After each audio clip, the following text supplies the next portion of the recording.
하나님의 말씀은 마태복음 23장 1절에서 12절까지 말씀입니다. 무슨 권위로 성전에서 난동을 부렸냐 그렇게 따지면서 성전들에서 예수님과 논쟁을 하던 바리새인과 사두개인들, 이 사람들이, 종교 지도자들이 다 물러갔습니다. 이제 남은 사람들은 무리들과 예수님의 제자들입니다. 이들에게 예수님께서 방금까지 와가지고 예수님과 논쟁하던 이 종교 지도자들의 실체를 무엇인지 지금 보여주시는 거죠. 자, 23장은 그들에게 선포하는 7가지 화 있을진저 이런 말씀이 오늘 읽은 말씀 그 다음부터 13절부터 나오는데요. 자, 그런데 이 화 있을진저는 예전의 제자들, 천국의 백성들에게 하던 예수님의 말씀과 완전히 반대되는 그런 말씀처럼 보입니다. 왜 그러냐면 산상보훈, 산에서 제자들에게 뭐라고 말씀하셨어요? 복이 있다. 8가지 복을 얘기하셨잖아요. 꼭 그것과 반대되는 그런 느낌으로 이러이러하면 화가 있다. 이러이러하기 때문에 화가 있다라고 하는 것을 그렇게 말씀하시는데요. 그 전에 이들이 화 있는 그런 이유들에 대하여서 오늘 앞에 이 12절까지의 말씀에서 종교 지도자들의 실체를 먼저 보여주십니다. 한 장의 그림을 먼저 예수님이 보여주시는데 어떤 그림을 보여주세요? 이 그림 딱 보니까 뭔지 알겠어요. 뭘 말씀하시는지. 아, 이런 모습이었구나. 맞아. 2절 말씀이죠. 서기관과 바리새인들이 모세의 자리에 앉았으니. 딱 이 그림을 보여주시는 거예요. 고고학적 발굴에 의하면 디베레아, 갈릴리 바다 근처죠. 그 다음에 고라신, 베세다야 고라시나 이런 말씀 있죠.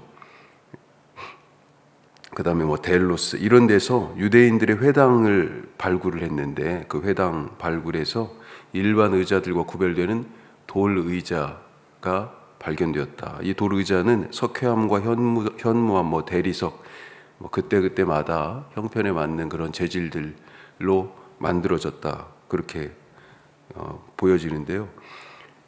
이 돌 의자가 일반 의자들과 구별되는 그런 모습으로 위치해 있었다라고 하는 거예요. 무리들과 제자들은 서기관과 바리새인들이 모세의 자리에 앉았다라고 하는 이 예수님의 말씀을 딱 듣자마자 아마 알았을 겁니다. 맞아. 회당에서의 그 그림, 그 장면, 그 회당의 풍경이 떠올랐을 것입니다. 무슨 말인지 첫 느낌으로 알았어요. 종교 지도자들은 일반 백성들과 달리 율법을 배웠습니다. 교육의 혜택을 받은 사람들이고요. 그리고 해석하는 훈련을 받았습니다. 613가지의 모세오경, 이 율법에 나오는 율법의 규정들 플러스 그것에서 파생된 세부적인 여러 규정과 전통들, 이것들이 왜 그러한지에 대하여서 배우고 또 논쟁하고 그러면서 자기들 나름대로 율법을 이해하고 해석하는 그런 틀을 갖춘 그런 사람들이죠. 학파를 서로 이루고 막 그랬습니다. 자, 이렇게 율법 해석에 대하여서 독점적인 역할을 가지고 있는데 그것을 빙자해서 회당에 모일 때마다 마치 모세라도 된 듯이 백성들 위에 말씀의 권위를 가지고 군림했다는 것입니다. 다른 말로 로마가 정치적인 힘으로 이 백성들을 지배하고 있었다고 그러면 이 말씀의 권위를 가지고 모세의 자리에 앉아있는 이 사람들은요, 말씀으로 지금 백성들을 영적으로 지배하고 있었다. 그렇게 보여집니다. 모세의 자리에 앉아있는 그들의 모습에서 보여지는 가짜 리더십은 무엇인가? 그것을 지금 보여주시는 거죠. 2가지만 살펴보면, 첫째, 진실하지 않다는 겁니다. 진실하지 않다. 뒤에 나오는 7개의 화 선포에 대해서도 거기서도 종교 지도자들이 얼마나 외식하는 사람인지 신랄하게 고발하시죠. 외식한다, 겉을 꾸민다는 말이잖아요.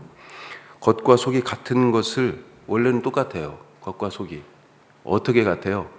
볼 수 없을 만큼 처참한 형편인 거죠.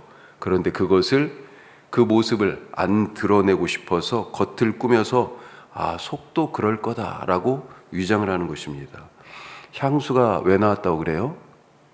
향수가 악취를 숨기려고 향수가 개발됐다는 거잖아요. 원래는 너무 안 씻고 막 그러면서요, 그 중세 후반에 악취가 막 너무 나는데 그것을 감추려고 그 멋진 향을 만들어냈다. 실제는 뭡니까? 안 씻고 더러워서 냄새가 지독한 거예요. 겉을 꾸몄으니까 겉과 속이 사실은 다른 겁니다. 그래서 외식은 가식이고 위선입니다. 자, 그렇게 겉과 속이 일치하지 않다. 이걸 다른 말로 뭐라고 얘기할 수 있어요? 진실하지 않은 거죠. 진실은 겉과 속이 똑같은 거 아니에요. 진실하지 않은 것입니다. 이 사람들의 리더십은 진실하지 않아요. 그것을 어떻게 예수님 말씀하십니까? 3절에 보니까 무엇이든지 그들이 말하는 바는 행하고 지키되 그들이 하는 행위는 본받지 말라. 말과 행위가 다르다는 거잖아요. 겉과 속이 똑같지 않습니다. 앞과 뒤가 달라요. 말만 하고 행하지 아니하며 이렇게 말씀하십니다. 그것을 본받지 말라는 거예요. 말은 맞지만 그대로 살지 않는 것이 문제라고 하십니다. 하나님의 말씀 자체가 옳죠. 하나님의 말씀 자체가 옳죠. 백성들에게 그 말씀을 가르쳐야 됩니다. 이 사람들은 그런 책임을 갖고 있어요. 그런데 더 중요한 건 뭐예요? 그 말씀, 가르친 말씀대로 자기도 살아야 되는 거죠. 이것이 바로 지도자들이 갖고 있는 무거운 짐이다라고 생각이 되는 겁니다. 가르치는 것, 지식이 있으면 가르칠 수 있죠. 하지만 중요한 것은 뭐예요? 그대로 자기가 먼저 살아야 되는 그런 책임이 사실은 지도자들에게 있는 거죠. 그런데 이 사람들은요, 가르치기만 하고 말만 하고 그대로 사는 것은 관심이 없다는 것입니다. 사랑하라 말하면서 마음에 더 큰 미움과 혐오를 가지고 있어요. 내 이웃을 자신처럼 사랑하라 이 말씀은 외우고 이 말씀이 어디에 있는지도 알고 이 말씀과 관계된 여러 파생적인, 그래서 논문을 한 권 아니 책을 몇 권 쓸 그런 능력이 되지만 가난한 자를 위해서 그 사랑을 실천하기 위하여 가진 것을 팔아 나누어 주라라고 하는 말씀에는 근심하며 돌아가는 그런 사람이다 라고 하는 것입니다. 부모님들은 한 번도 찾아뵙지도 않고 연락도 안 하면서 어떻게 지금 부모들이 살고 있는지 관심도 별로 없으면서 나는 하나님께 교회 와서 부모님을 위하여서 헌금을 드렸으니까 내 본분은 다 했다. 그때 당시에는 그런 행위를 뭐라고 그랬어요? 하나님 앞에 부모님을 위하여 드리는 걸 고르반이라고 하는, 그 예물을 고르반이라고 그래요. 부모님을 위하여 드리는 그 예물을 하나님 앞에, 나는 하나님께 이렇게 부모님을 위하여서 드렸으니 부모님에 대한 모든 의무를 다했다. 그런데 실제적으로 부모님은요, 아무런 봉양을 못 받고 있는 거예요. 이래서 위선이고 가식이라는 거죠. 가짜 신앙입니다. 가짜 리더십이에요. 예수님은 이들의 진실하지 않은 가식적인 모습 한 가지 더 보여주시죠. 자, 5절 말씀 어떻게 되어 있습니까? 같이 해요. 그들의 모든 행위를 사람에게 보이고자 하나니 곧 그 경문띠를 넓게 하며 옷수를 길게 하고. 사람에게 보이고자, 목적이 거가 있습니다. 사람들에게 잘 보여야 돼요. 내가 그런 사람이라고 보여줘야 돼요. 경문띠가 뭡니까? 경문은 상자입니다. 어떤 상자냐면 테필린이라고 하는 상자예요. 이마에 붙였어요. 자, 여기에 이마에 딱 붙였는데 이 속에, 이 상자 안에 뭐가 들어있습니까? 쉐마의 말씀이 들어있어요. 너희는 마음을 다하고 뜻을 다하고 힘을 다하여 주 너희 하나님을 사랑하라. 이 말씀이 여기 딱, 들으라 이스라엘아. 그래서 들으라가 쉐마거든요. 쉐마 이스라엘. 그 말씀이 여기 붙어 있어요. 여기에다 이마에 메고 이 말씀을 손목에 매며 이렇게 돼 있어요. 가죽끈으로 이것을 갖다가 지금 묶습니다. 가죽끈으로 손에 이렇게 묶어요. 그 말씀이 쓰여져 있어요. 그런데 이것을요, 넓게 합니다. 이 가죽끈을 넓게 예? 경문 띠를, 이 상자의 띠를 넓게 해요. 잘 보이게. 또 한 가지는요, 옷술을 길게 하고 겉옷 끝에 매달려 있는 술이에요. 예수님의 옷자락만 만져도 낫겠다 하는 마음으로 만진 12회를 혈루증 앓던 여인 있잖아요. 그 옷술을 만진 거지요. 말씀을 뜻합니다. 그런데 그것을 길게 늘어뜨렸어요. 이야, 저 사람은 말씀에 대한 권위, 말씀을 잘 아는 사람이구나 라고 사람들에게 잘 보이게 그렇게 했다는 것입니다. 과장하고 부풀리고 과시합니다. 그래서 진실하지 않은 거예요. 아, 저렇게 말씀을 잘 아니까 잔치의 윗자리를, 또 회당에서 높은 그 돌 의자에, 시장에서 문안을 받고 그렇게 모세의 자리에 앉아서 사람들이 랍비님 이라고 불러주는 것에 우쭐해 한다. 6절 7절 말씀이 바로 그런 거죠. 이렇게 진실하지 않아서, 그래서 외식하는 사람, 그렇게 랍비라 불려지기를 막 원하고 그것 때문에 우쭐 하는 그 사람들은 결국 그래서 어떻게 됩니까? 교만하게 된다. 그래서 두 번째로 보여주시는 가짜 리더십이 뭐예요?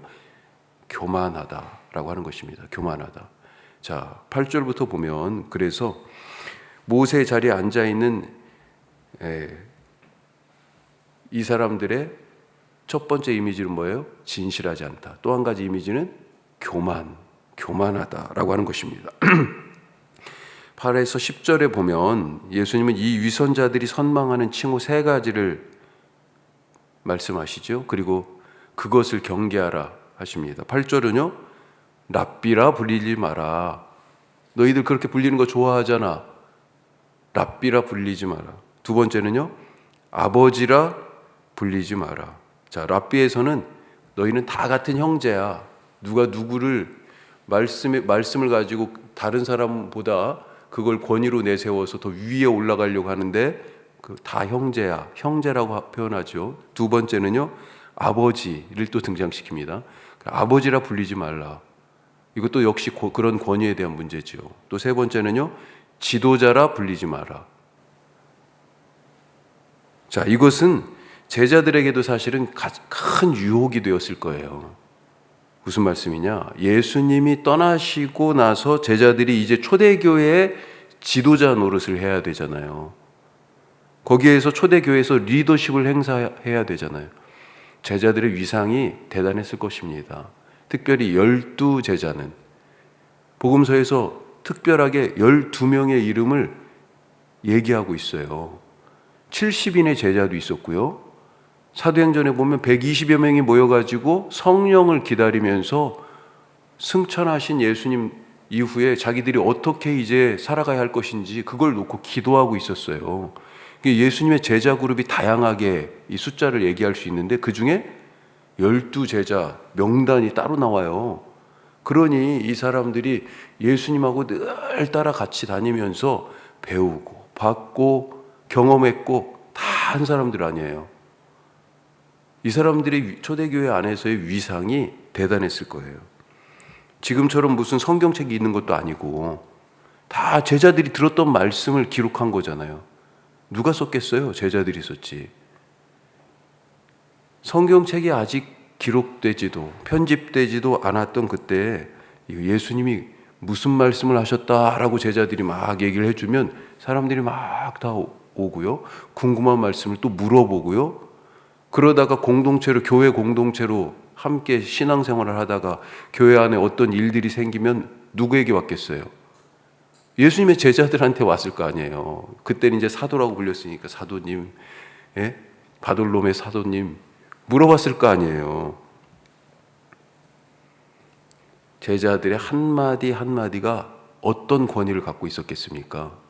대단했겠죠.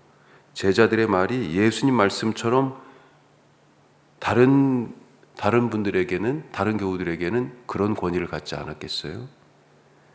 바리새인들이 모세의 자리에 앉았다면 이제 예수님이 없는 이 교회, 예수님을 따르는 이 무리들 사이에서 제자들은 예수님의 자리에 앉을 가능성이 농후했습니다. 그때마다 제자들은 오늘 말씀을 떠올렸을 거예요. 자, 예수님은 제자들이 그래서 있어야 할 자리, 바리새인들은 어디에 앉았어요? 모세의 자리에 딱 앉았어. 제자들이요? 예수님의 자리에 앉을 가능성이 있어요. 어느 자리에 앉으라고 하십니까? 11절 12절에 같이 함께 읽겠습니다. 너희 중에 큰 자는 너희를 섬기는 자가 되어야 하리라. 누구든지 자기를 높이는 자는 낮아지고 누구든지 자기를 낮추는 자는 높아지리라. 높은 도리자 모세의 자리 아니고요. 예수님의 오른쪽 왼쪽 아니 예수님의 자리 그 자리 아니고요. 낮은 자리 섬기는 자리 저기 바닥이라고 말씀하십니다. 오늘 예수님이 우리에게 알려주신 그 자리에 앉고 그 자리에 서서 오늘도 예수님의 말씀대로 살아가는 우리 모두 되시길 바랍니다. 기도하겠습니다. 오늘 말씀 생각하면서 모세의 자리에 앉아 있는 서기관과 바리새인들, 초대교회 속에서 제자들, 혹시 예수님의 자리에 앉으려고 하는 나도 모르게 그 자리에 가서 앉아버린 그런 모습은 없는지, 예수님이 우리에게 어느 자리에 앉으라고 하시는지, 가짜 리더십의 모습을 두 가지로 우리가 살펴봤어요. 진실하지 않습니다. 그래서 가식적이에요. 외식합니다. 진실하지 않고 그렇게 외식적이고 가식적이면 필히 교만하게 돼 있어요. 혹시 우리 가운데 그런 모습 없는지 되돌아보고 주님께서 우리에게 있으라 하는 곳에 있게 하시고 주님의 리더십을 따라가게 하옵소서. 오늘 우리 수요 말씀 마당이 있습니다. 위에서 기도하시고 이후에 목회지원위원회 있는데 좋은 논의가 진행되게 하여 주옵소서. 선교 동역지들 위해서 우리 7곳 하나님 당신의 구원의 손, 도움의 손으로 복음의 손으로 역사하여 주시옵소서. 우리 기도하시길 바랍니다. 기도하겠습니다. 우리 한 가지 더 우리 강영우 집사님 치료 때문에 오늘 병원에 입원하시는데 하나님 모든 과정 치료를 하나님께서 주장하여 주시고 잘 수술되게 하시고 건강하게 회복되게 하여 주옵소서. 기도해 주시기 바랍니다. 기도하겠습니다.